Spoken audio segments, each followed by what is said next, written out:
میں ہوں میزبان رفیع وسترو، اور آج ہمارے ساتھ مہمان ہے عالم دین مفتی سمیع اللہ، جو کہ ہمارے کچھ سوالوں کے جواب جو ہیں، جو ہمارے معاشرے میں اس ٹائم سب سے زیادہ مسئلے مسائل چل رہے ہیں، ان کے حوالے سے ہماری کچھ جو غلط فہمیاں ان کو دور کریں گے. تو اس حوالے سے آج ہم ان سے جو ہے کچھ مدد لیں گے، کچھ علم حاصل کریں گے. مفتی صاحب ہمیں بتائیں گے کہ ہمارے معاشرے میں یہ چادر اور چار دیواری کا تصور کہاں سے آیا؟ میں آپ کا سب سے پہلے شکریہ ادا کرنا چاہتا ہوں کہ آپ نے مجھے موقع دیا تاکہ معاشرے کے اندر جو دین کے بارے میں غلط فہمیاں پیدا کی جا رہی ہیں اس غلط فہمی کو ختم کیا جائے. چادر اور چار دیواری کا جو تصور ہے یہ کوئی معاشرتی تصور نہیں ہے، نہ یہ انسان کا بنایا ہوا ہے، بلکہ یہ خالصتاً الہامی، قرآنی اور خدائی تصور ہے. یعنی خدا تعالیٰ نے جب انسان کو اس دنیا میں بھیجا تو اس کو زندگی گزارنے کا پورا نظام بنا کر دیا.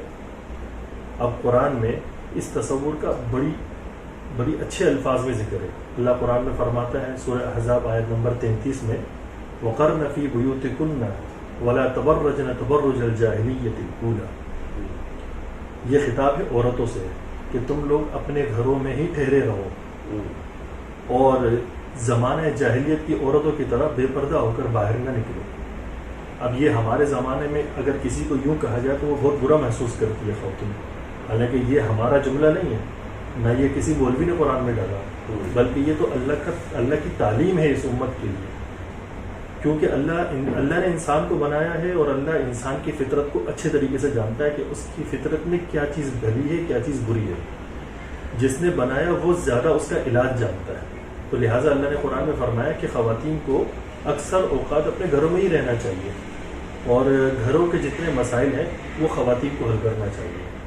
پھر انسان کے ذہن میں ایک سوال پیدا ہوتا ہے کہ اگر خواتین کے نکلنے کی کوئی مجبوری ہو جائے تو کیا اس میں بھی نہیں نکل سکتے؟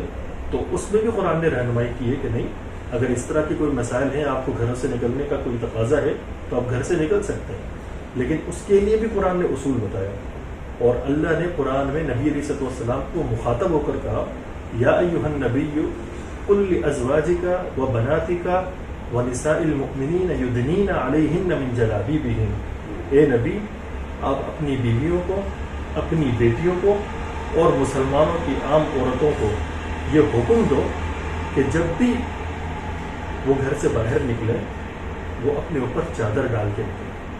یہ چادر کا تصور اور وہ چار دیواری کا تصور دونوں خدائی اور الہامی ہیں، یہ کسی انسان کا بنایا ہوا نہیں ہے. اگر کوئی شخص اس زمانے میں بیٹھ کر اس تصور کی مخالفت کرتا ہے، جیسے کہ ہمارے زمانے میں جو یہ عورت مارچ میں بڑا غلیظ قسم کا نعرہ لگایا گیا کہ چادر اور چار دیواری ذہنی بیماری، ذہنی بیماری. اب چادر اور چار دیواری کا تصور خدائی ہے اور انسان اس کو ذہنی بیماری کہتا ہے.